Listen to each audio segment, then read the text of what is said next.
আপনাদের সামনে আসে কতটা এফেক্ট করছে আপনাদের? এটা এটা আপনারা ক্রিকেট বোর্ডে জানাবেন কিনা যে আসলে এই বিষয়গুলো একটু ঠিকভাবে তারা পরিচালনা যদি করতে পারতো?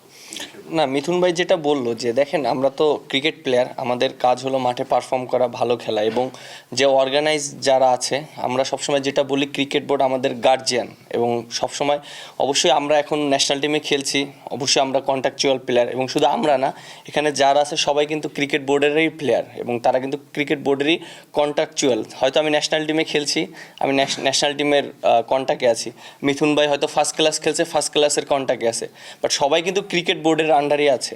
সো আমার কাছে মনে হয় যে ক্রিকেট বোর্ডে যারা আছে তারা আরও সুন্দরভাবে জিনিসটাকে অর্গানাইজ করতে পারে, এবং এখানে কারো বিরুদ্ধে না, আমরা চাই সুষ্ঠু সমাধান এবং সুষ্ঠুভাবে জিনিসগুলো যেন একটা প্রসেসের মাধ্যমে যায়।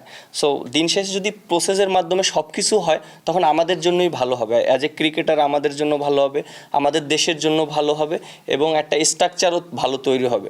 সো অনেকই থাকে, অনেক সময় অনেক জিনিস থাকে যেটা মিথুন ভাই মেনশন করেছে, বাট ক্রিকেটটাকে আলাদা করে রাখাটাই আমার কাছে মনে হয় বেটার। এবং এখানে যদি এখানে দেখেন আপনারা যারা আছেন আপনারা তো সবসময় ক্রিকেটের সাথেই থাকেন, ক্রিকেটকে ভালোবাসেন বলে কিন্তু ক্রিকেটকে সাপোর্ট করছেন, মাঠে যাচ্ছেন, আমাদেরকে মনে করেন সাপোর্ট করছেন, সবসময় আপনারা আমাদেরকে মানে খেলা হলে সবসময় আপনাদেরকে দেখা যায়। বাট আমার কাছে মনে হয় এই জিনিসটা খুবই ইম্পর্টেন্ট প্রত্যেকটা প্লেয়ারদের জন্য যারা ক্রিকেটের সাথে আছে, প্রত্যেকটা মানুষের জন্য। কারণ ক্রিকেট এমন একটা জায়গা, আমরা বাংলাদেশকে কিন্তু মানে হয়তো আমরা যখন স্টার্ট করেছি ক্রিকেট তখন হয়তো ওইরকম পরিচিত ছিল না, বাট এখন কিন্তু আমাদের একটা স্ট্যাটাস আছে এবং বাংলাদেশের একটা সুনাম আছে ওয়ার্ল্ড ক্রিকেটে।